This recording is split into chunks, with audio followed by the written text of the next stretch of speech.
So equilateral triangle and circle का बेहतरीन question आपके पास है। मैं चाहता हूं कि वीडियो को करो पॉज, इस क्वेश्चन को सॉल्व करो, जिसमें मैं इंफॉर्मेशन बता दूं। This circle is tangential to this point, इस पॉइंट पे वो टेंजेंशियल है and you need to find the EF to BC का रेशियो क्या है। तो आई होप आपने वीडियो पॉज की होगी, या पॉज करने की जरूरत नहीं होगी। अगर आप फेसबुक और टेलीग्राम पहले पे हो हमारे साथ ग्रुप में, तो ये क्वेश्चन वहां पे पहले से पोस्ट हो चुके हैं। बहुत सारी एक्टिविटीज वहां पे चलती रहती है और बहुत सारी एक्टिविटीज स्टार्ट होगी। तो चलिए इस क्वेश्चन को सॉल्व करने के पहले इस क्वेश्चन को समझते हैं। अगर आपके पास इक्विलेटरल ट्रायंगल है जो कि रेगुलर और सिमिलर फिगर होता है, सिमेट्री होती है चारों साइड, एंड सर्कल जो फुल सिमेट्री फिगर होता है, एक दूसरे से इंटरेक्ट करते हैं, तो इंटरेक्ट करने भी वो सिमेट्री क्रिएट करते हैं। इसका मतलब ये जो पॉइंट मेरा होगा, this point is actually the mid point of side this.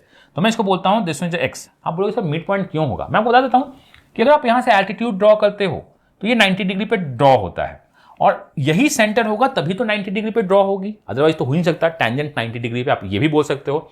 या दूसरा बोल सकते हो कि देखो दोनों साइड कॉन्ग्रुएंसी चल रही है, कॉमन आपका परपेंडिकुलर, हाइपोटेनस कॉमन, RHS से आप इसको कॉन्ग्रुएंट भी बोल सकते हो। मतलब x should be my mid point. x मेरा क्या होगा? मिड पॉइंट होगा। मैंने कहा अच्छी बात है, x मिड पॉइंट होगा। आप बाकी भी बोल सकते हो, अगर ये सिमिलरिटी चल रही है तो ये दोनों लाइन भी हमारे क्या होंगे? बराबर होंगे, बिकॉज सिमिट्री चल रही है। हम निकाल सकते हैं कि अगर सब कुछ देखिएगा इक्वेटर में, आप इसको नहीं निकल पाए तो बताना। तो मैं बोल सकता हूं अगर ये दोनों बराबर हैं तो बाय द थेल्स थ्योरम हम बोल सकते हैं कि दोनों पैरेलल है। How comes? किसी ट्रायंगल में जो कि इक्विलेटरल ट्रायंगल की तरह बिहेव कर रहा है, मैं बोलूं कि ये दोनों लाइन मेरी बराबर है, तो इक्विलेटरल ट्रायंगल्स में ये दोनों भी बराबर होगा। मतलब अगर इस दोनों का रेशियो कॉमन है, मैंने कहा कि अगर ये रेशियो x:y है, ये लेंथ अगर x है, ये लेंथ y है, तो इधर भी लेंथ x, इधर भी लेंथ y होगी। बाय द थेल्स थ्योरम हम बोल सकते हैं कि दोनों पैरेलल है। ये दोनों पैरेलल है। अगर पैरेलल है तो बहुत इजीली हम क्वेश्चन सॉल्व कर सकते हैं। अगर आपने ये समझ लिया कि this is a mid point, equilateral triangles and circles हमेशा सिमेट्री में डिवाइड करते हैं, ये मिड पॉइंट होंगे, ये भी सिमेट्री ही हमारी जाएगी, तो ये दोनों लेंथ हमारे पैरेलल हैं। अगर पैरेलल हैं तो हमें कुछ और नहीं करना है, पावर ऑफ पॉइंट के साथ थेल्स थ्योरम डाल दे तो क्वेश्चन सॉल्व हो जाएगा। चलो मैं बोलता हूं कि इस पूरे लेंथ को 2 एज्यूम कर लेते हैं, बिकॉज रेशियो निकालना है। अगर आपको मानना है तो 2x मान लो, मुझे कोई मतलब नहीं। हम इस पूरे लेंथ को क्या एज्यूम करते हैं? 2 एज्यूम कर लेते हैं। तो ये भी लेंथ मेरा कितना होगा? 2 होगा। मैंने कहा ये भी लेंथ 2 होगा।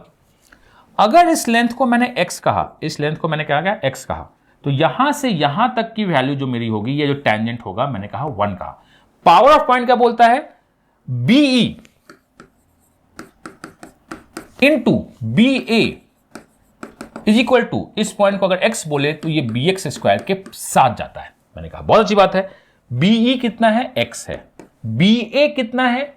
2 है total, is equal to 1 square 1। x का वैल्यू क्या हो जाएगा? 1/2। मैंने कहा x का वैल्यू 1/2 होगा। बहुत अच्छी बात है, आपने ये कहा, मैंने मान लिया 1/2 होगा। अब मैं आपसे बात करना चाहता हूं कि चलो ठीक है, मैं अगर आपसे क्वेश्चन पूछूं कि मुझे निकालना क्या? मुझे निकालना है बिगर बेस। मुझे निकालना है क्या? बिगर बेस। बिकॉज मैंने आपसे कहा क्या? मैंने आपसे कहा कि ये थेल्स थ्योरम की तरह बिहेव करेगा। ये मेरा बिग लाइन और ये लाइन अगर मेरी पैरेलल है, क्योंकि ये दोनों थेल्स थ्योरम पैरेलल होता है, तो मुझे निकालना है BC और EF का जो लेंथ रेशियो है, मैं बोलूंगा बिगर साइड। अगर आपसे पूछा जाए, आपसे पूछा जाए that is BC upon EF, which one is a parallel by default, because वो थेल्स थ्योरम में this length is equal to this length, this length is equal to this length, ये पैरेलल है, तो बोलेगा BC is on a bigger side, similar triangle भी create होगा। ये दोनों ट्रायंगल्स हमारे सिमिलर हैं, तो BC is on the bigger side, this should be 2, ये 2 होगा।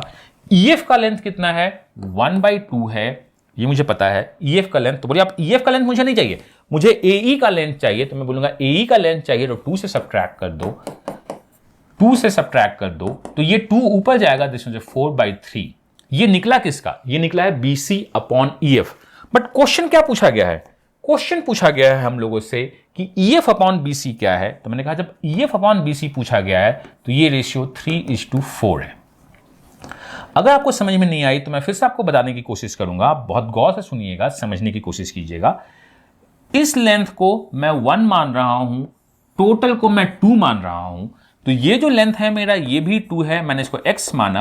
Bye the power of point x into 2 is equal to 1 square टेंजेंशिया का होता है। x का वैल्यू मैंने 1/2 किया। अगर ये 1/2 है तो ये मेरा 2 - 1/2 इज एक्चुअली इक्वल टू 3/2 है। और हमारी ये जो ट्रायंगल्स है और बिगर ट्रायंगल सिमिलर है, तो हम बोलेंगे कि छोटा side 3/2 is to bigger side 2, ये जो साइड रेशियो होगा वो 3/4 होगा। ये बहुत बेसिक्स और बहुत अच्छा क्वेश्चन है। आप किसी और क्वेश्चन के थ्रू भी, आप मेथड के थ्रू इसको बना सकते हो। द बेस्ट होगा कि we need to work on the equilateral triangle symmetry figure, circle symmetry figure.